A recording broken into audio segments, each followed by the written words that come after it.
Welcome to BK Academy of Chess. This is Black Knight.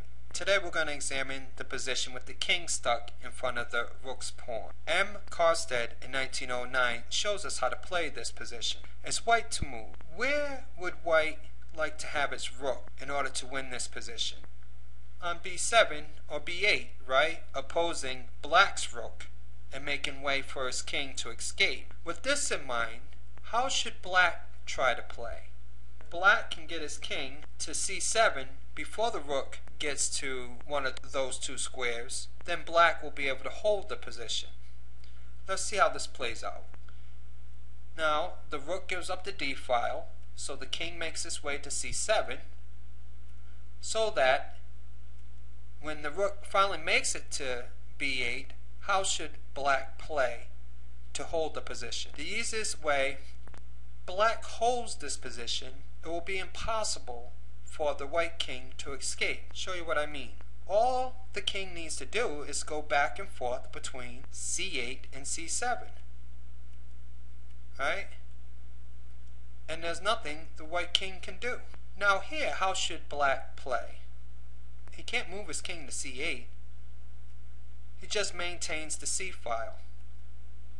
And he holds the position for the draw. So we see that the easiest way to hold the position is by playing rook to c1. Now I want to show you what happens if black decides to give up the c file with, say, like a rook to h1. How should white play for the win? Kicks the king out. Now what is this called? It's called the Lucena, right? Building a bridge so that the pawn can cross over to be promoted. I just wanted to throw that in there as a little review and to show you why black must hold the c file.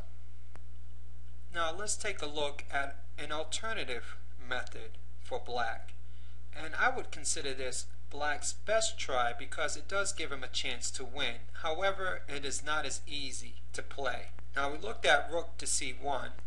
I like rook to d1 as black's best try, but it is harder to play. The rook checks the king. The king backs up to c6. Now how should white play? I hope you didn't say king to b8. That leads to checkmate, and that's why I like this way of defending for black. But with rook to b2, how should black play? He has to come down to check the king. When the rook comes down, he simply removes himself back to d1. And if the rook checks the king with c1, how should black play? With the king to d2, right? Now how should black play? And we're back to where we started. If the king is as far away as the f file, this is winning for white. Rook to h2 is also playable. Now how should white play? Rook to c7 is incorrect. What does black have here? King to d8. Now how should black play for the draw? He starts to set up with controlling the c file in order to hold the draw, as we looked at before. Because how should white play here? He cannot move his king. He must move his rook, given time for the black king to occupy c7 or c8, because that's checkmate. The correct answer is rook to c8. Now how should white play? That's the position he was looking for in the first place, right? Black's king's not on c7. The rook has made it to b8, white winning. Now how should white play for the win?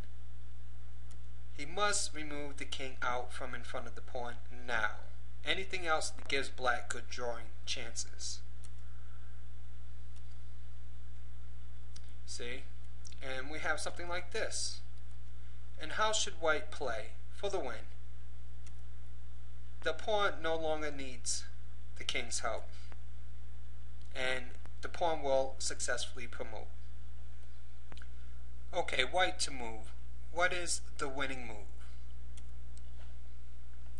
King to c5. We just went over that, right? Well then, after rook to c8, what is black's best defense here? King to d6 to stop the white king from escaping, right? So from here, how should white play? Well, if he tries to do as he did before, he no longer has the c5 square, and he has to return to protecting the pawn. The correct answer is king to c8. Now, how should black play here to give white the most difficulties? With rook to c1, if the king returns back to b7, white is getting it nowhere. So he forces the king to d8. So how should black continue playing? With rook to h1, black is threatening mate. Now, white only has one move for the win. How should white play? He has to check the king. Now here, how should black play? By attacking the rook, he gives white the most difficulties. Now, how should white play? White has two winning methods here, and he has two ways to truly blunder. By promoting, he loses his queen. By trying to protect his pawn with rook to a6, black is able to draw. How should black play? He checks the king, and he checks the king again, and he draws the king out to the f file. Then he plays his rook in front of the pawn, right? He attacks the rook and then attacks the pawn, and this is a draw. In this position, the easiest way to win here for white is with rook to c6, and if black takes the rook, we have an easy win for white. However, black's not going to make it that easy. Now here, how should white play? Rook to a6 or rook to c8? Let's take a look at rook to c8. Now, how does black give white a hard time? King to d6, threatening mate. White only has one move for the win, and that is rook to c6 check. And now we're back to where we started, and white can make the correct move. Here, if we check, notice that the king can escape the checks on a5. Earlier, we had our king on c5, and we were able to draw the king out to the f file because the king had nowhere to hide from checks.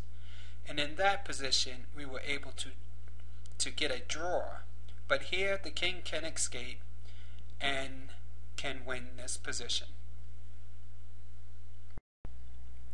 Now, white's alternative solution for the win is rook to b1. Notice white's winning techniques involve offering the rook in order to promote the pawn. Black is going to take the rook. Instead, black could try something like this to harass the king with checks, and when the king finally finds shelter, black could try to protect the promotion square. However, white can block with his rook, and then black will try one last try here for checkmate, but white can easily stop that. Thanks for tuning in to BK Academy of Chess.